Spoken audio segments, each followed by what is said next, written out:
الرحیم نحمدہ و نصلی علی رسول الکریم اما بعد فاعوذ باللہ من الشیطان الرجیم بسم اللہ الرحمن الرحیم۔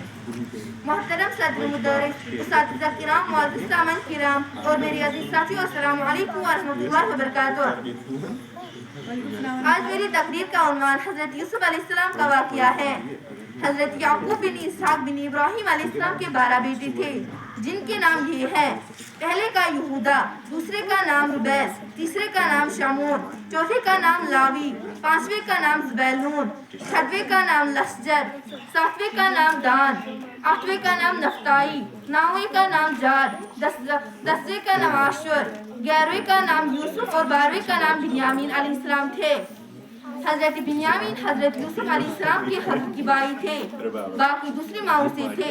حضرت یوسف علیہ السلام اپنے تمام بھائیوں میں سب سے زیادہ اپنے باپ کے پیارے تھے، اور چونکہ ان کی پیشانی پر نبوت کے نشان درخشاں تھی، اسی لیے حضرت یعقوب علیہ السلام کا بے حد اکرام اور ان کی انتہائی محبت فرماتے تھے۔ 7 برس کی عمر میں حضرت یوسف علیہ السلام نے ایک خواب دیکھا کہ 11 ستارے اور چاند و سورج ان کو سجدہ کر رہے ہیں۔ حضرت یوسف علیہ السلام نے جب یہ خواب اپنے باپ والد ماجد یعقوب علیہ السلام کو سنایا تو آپ نے ان کو منع فرما دیا کہ پیارے بیٹے، خبردار تم اپنا یہ خواب اپنے بھائیوں سے مت بیان کر دینا، ورنہ وہ لوگ جذبہ حسد میں تمہارے خلاف کوئی خلوفیہ چال چل دیں گے۔ چنانچہ ایسا ہی ہوا کہ ان کے بھائیوں کو ان پر حسد ہونے لگا، یہاں تک کہ سب بھائیوں نے آپس میں مشورہ کر کے منصوبہ تیار کر لیا کہ ان کو کسی طرح سے گھر سے لے جا کر جنگل کے کنویں میں ڈال دیں۔ اس منصوبے کی تکمیل کے لیے سب بھائی مجمع ہو کر حضرت یعقوب علیہ السلام کے پاس گئے اور بہت امراد کر کے شکار و تفریح کا بہانہ بنا کر ان کو جنگل میں لے جانے کی اجازت حاصل کی اور ان کو گھر سے کندھوں پر بیٹھا کر لے چلے، لیکن جنگل میں پہنچ کر دشمنوں کے جوش میں ان کو زمین پر پٹک دیا اور سب نے بہت زیادہ مارا۔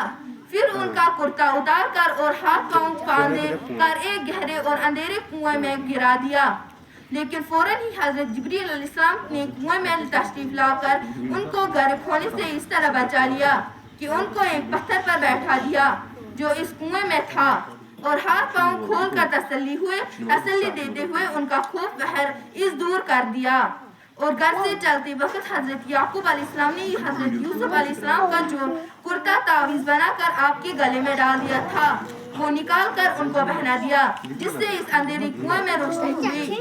حضرت یوسف علیہ السلام کے بھائی آپ کو کنویں میں ڈال کر اور آپ کو فیرن کو ایک بکری کے خون میں لت پت کر کے اپنے گھر کو روانہ ہو گئے اور مکان کے باہر ہی سے چیخ مار کر رونے لگے۔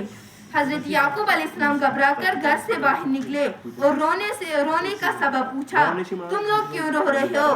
کیا تمہاری بکریوں کو کوئی نقصان کیا گیا ہے؟ پھر دریافت فرما کر کہا کہ میرا یوسف کہاں ہے؟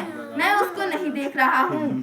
تو بھائیوں نے روتے ہوئے کہا کہ ہم لوگ کھیل میں دوڑتے ہوئے دور نکل گئے اور یوسف علیہ السلام کو اپنے سامنے کے پاس بٹھا کر چلے گئے تو ایک بھیڑیا آیا اور وہ اس کو پھاڑ کر کھا گیا، اور یہ ان کا کرتا ہے۔ شکریہ۔